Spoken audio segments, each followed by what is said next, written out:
Hi, I'm Mason Reese, and you're watching The Barry Z Show. Hi, I'm Kathryn Leigh Scott, and you're watching Barry Z, who's a dark shadow himself. I'm Captain Lou, and I'm talking to The Barry Z Show. Captain Lou, and I'm talking to you. So fine, so good. Captain Lou. Hi, this is Yancy Butler, and you're watching The Barry Z Show. Hi, it's Barry Z from The Barry Z Show at the Big Apple Comic Book Convention, talking to Malcolm McDowell, my idol, my legendary star. He's full of crap. No, I'm not. I love you, man. You're Really? the best. You're the Yeah. best. Well, this is the Science Fiction Expo as well. He forgot to say that, but We love you from all those great movies. and that's very nice to see. And why are you here at the convention today? I don't know. I'm just seeing a few fans, signing a few autographs, and trying to keep cool. Yes, it's 90 degrees here. Isn't it hideous? It is. Now I know why I left New York. It all comes back. It all comes back. And we're going to take you home tonight and rent your movies. We're going to rent Clockwork Orange, If, Oh Lucky Man. Great. We'll be right back after these messages while I get to know Malcolm McDowell even better. You're incredible.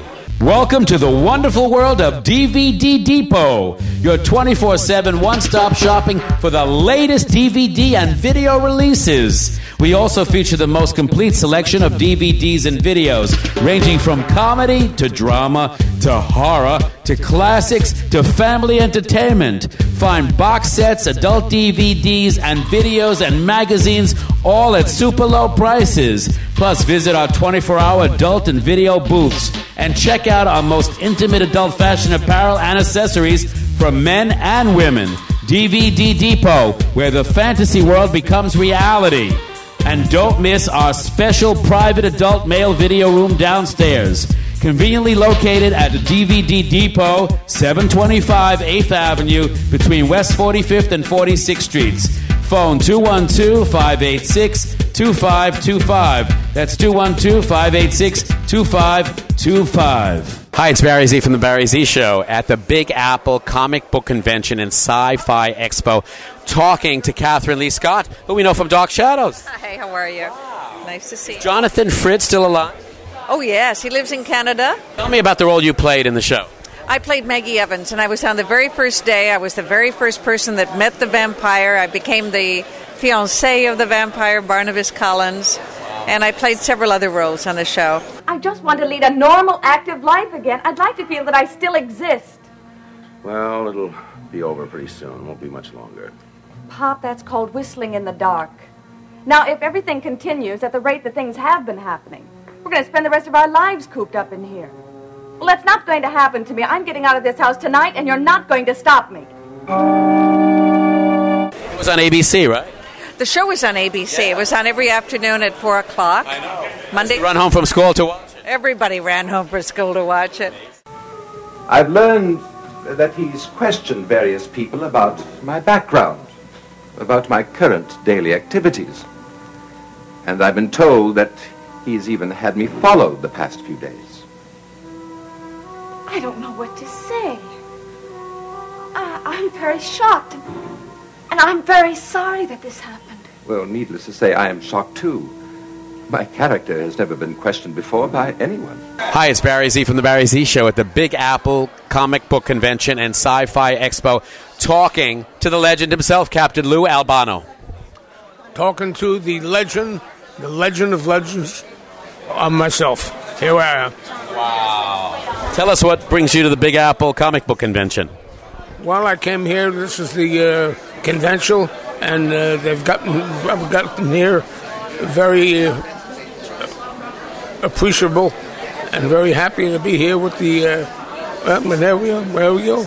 Wow, you have some great photos here. Cameraman, you want to pan the photos? This is incredible. Tell me about these photos. Here is Captain Lou by himself, Samoans, and they got it together. One of my favorite Captain Lou Albano pieces was the video you did. Girls Just Want to Have Fun with Cyndi Lauper. Well, Cindy was a friend for years, and she's been very appreciative and very good, and God bless her. Cyndi Lauper, good people. Hi, it's Barry Z from the Big Apple Comic Book Convention and Sci-Fi Expo, talking to the legend himself, Mason Reese. How are you? Good. It's good to meet you. What an honor meeting you. Thank you very much. I watch your show all the time. Thank you. What brings you to the Big Apple comic book convention? Oh, you know, whoring myself out for $20 in a pop, just like everybody else. You have some great photos here. What else? Yeah. Well, I have one of my original books that I published back in 1973, and this amazing video that my manager Stuart and I compiled. It's about an hour and 45 minutes. Wow. Of beautiful old Mike Douglas show clips, a lot of my commercials, outtakes. Wow. You know, me with Leonard Nimoy and tap dancing with Danny Thomas and Alan King. I mean, all, you know, stuff that's not available. Were you really known as a true child star? I think so. I don't think I was as intelligent as everyone thought I was, but I certainly was a child star, sure. And you have none of those horror stories, right, like the other ones have? I don't drink, I don't smoke, I don't do any drugs. Never have. 43 years old, never had a drink in my life. God bless. Yep. That's great. Yep. What would you say you're most famous for? One of those commercials? Well, yeah. I mean, the Underwood Deviled Ham commercial ran for 5 years. I mean, I won Clio's for that. Oh, yeah. Absolutely. This is actually an original publicity still from Underwood. And it's the only one that exists, to my knowledge. I've never seen any other one. And so, yeah, we made that. That was very, very cool. I mean, I was on the cover of TV Guide. That's another one. This is my old book, which you can actually find on Amazon. What about Dunkin' Donuts? Well, yeah. I mean, these are actually peel-off stickers. The drawers that slid out that held the donuts had these on them. As far as your height goes, is that an asset or a liability, would you say? How tall are you? Well, I'm like 4'10" and a half, just under 5 feet. But, no, listen, you know, as a child, it certainly didn't work against me at all. As an adult, yeah, I mean, it's something you got to live with. You got to learn how to adjust to. But no, it's definitely not a liability. Hi, it's Barry Z from the Barry Z Show at the Big Apple Comic Book Convention and Sci-Fi Expo, talking to the legend herself, Yancy Butler. Goodness, thank you very much. How are you guys? What a great voice you have, and what beautiful eyes. Thank you. I take no credit for any of it, but thank you very much, Barry. I appreciate that. Is Yancy Butler your real name? It is indeed. People always think it's a stage name, but no, my parents, I think they meant to name me Nancy, but it was the 60s, and it all got all messed up. Now, of course, we know you from this fantastic movie, series, Witchblade. Yes, yeah. That's you, isn't it? That is indeed. Well, that's me all done up. I don't wake up looking like this. Did you get a zoom in on this or something? You know what? Let's zoom in on it. Here, yeah, let's switch places, Barry. That's always good. So, yeah, I remember when I had a big billboard in Times Square, and it was huge. It was like, no, it was crazy. Wow. Yeah. Deserve it. Oh, go on. I'm sorry, I didn't hear you. You deserve it. What? You deserve it. You're fantastic. Thank you. We also know you from a lot of movies. I make a living. Which ones? Yes.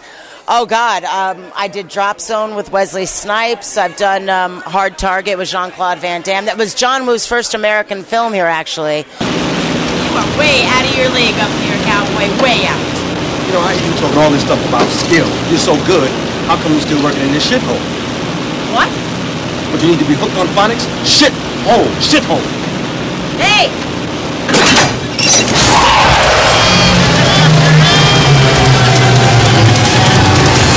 He paid for one jump. I might as well give him one. For Christ's sake, just go get him, okay? All right.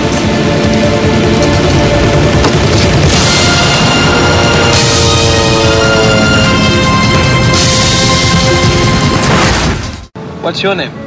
It's Nat. Nat? Your parents name you for a bug? No, actually, it's short for Natasha. Natasha. What kind of a name is Chance? Well, my mama took one. Hi, it's Barry Z from the Barry Z Show at the Big Apple Comic Book Convention, talking to the legend himself, Malcolm McDowell. How are you? Nice to see you. Same here. You're not Roddy McDowell, like you said. No, although I did adore him. We always used to laugh and pretend that we were brothers. Of course, it's not even the same spelling, but he was such a wonderful guy, you know. And alas, he's no longer with us. He went far too early. And the body of work you've done, how many movies have you made? I have no idea. I really haven't. I honestly don't count. I really don't care. Really? As long as I keep working. I never look back, only ahead and what's happening now. I live in the moment, really. You can't sort of dwell on what's been, although of course, I've done some, interesting movies over the years. I've been very lucky, I, met this great director, Lindsay Anderson, who started me off with If and Oh Lucky Man, and, of course, Kubrick with Clockwork Orange.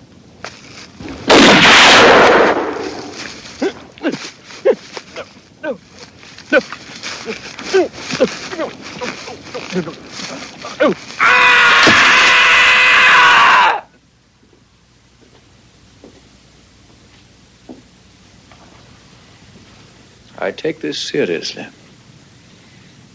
Very seriously indeed. The Reverend Woods might have been quite badly hurt. Do you realize that? Now, I want you to apologize to him. Is that clear?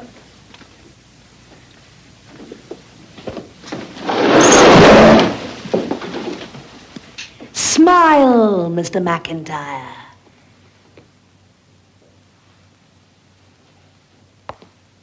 Mr. Travis. Morning, Mrs. Rowe. Now that is sincerity. That is a completely sincere smile. If I was a buyer and these were two travelers, I'd definitely buy from the guy I like. I definitely buy from the sincere personality. I'm definitely going to buy from you, Mr. Travis. There was a window open with the stereo on, and I viddied right at once what to do.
What about Caligula?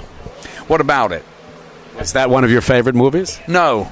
I thought it was pretty hideous. It was very nice to work with John Gielgud and Helen Mirren and Peter O'Toole and all these guys. They're a wonderful cast, and, but it was sort of absolutely ridiculous, really. But it was the last one of those great sort of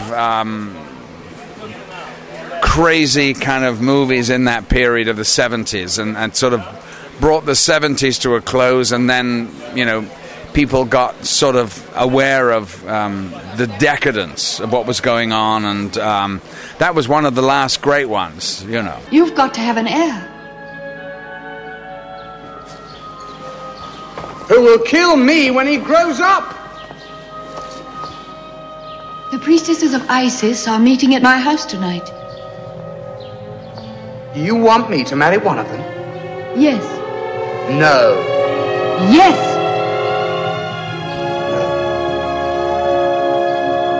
Yes.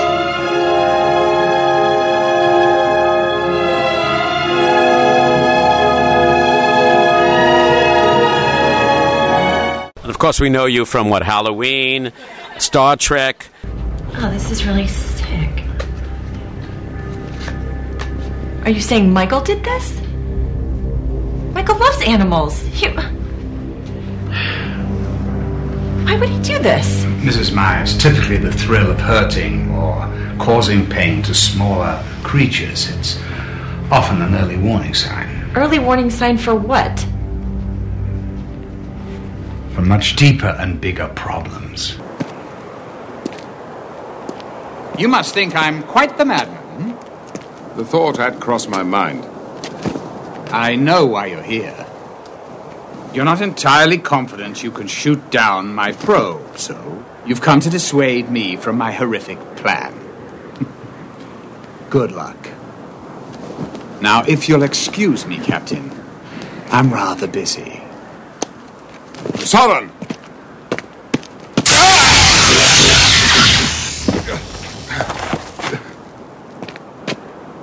Do be careful, Captain. That's a 50-gigawatt force field. I wouldn't want to see you get hurt. What movie are you best known for? Was it A Clockwork Orange? I think so, yeah.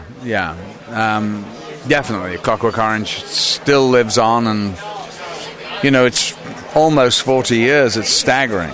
Wow. What was it like working with Kubrick?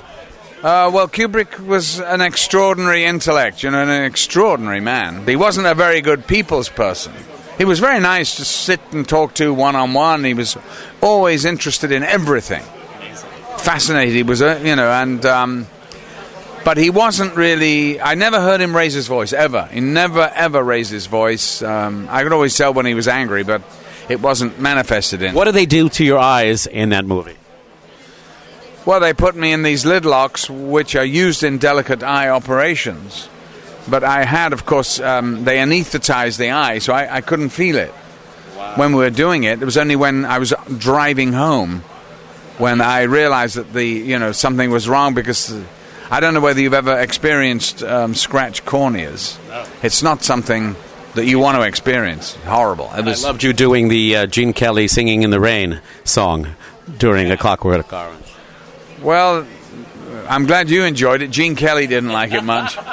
Now, I met him a year later in Hollywood at some party, and they went, Malcolm, you wouldn't believe it, but Gene Kelly's here. Come and meet him.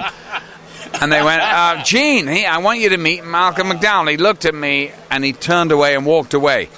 Just turned his... And I went... Wow.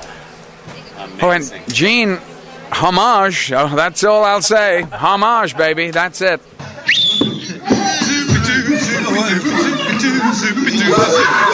I'm singing in the road, just singing in the road. What a glorious feeling.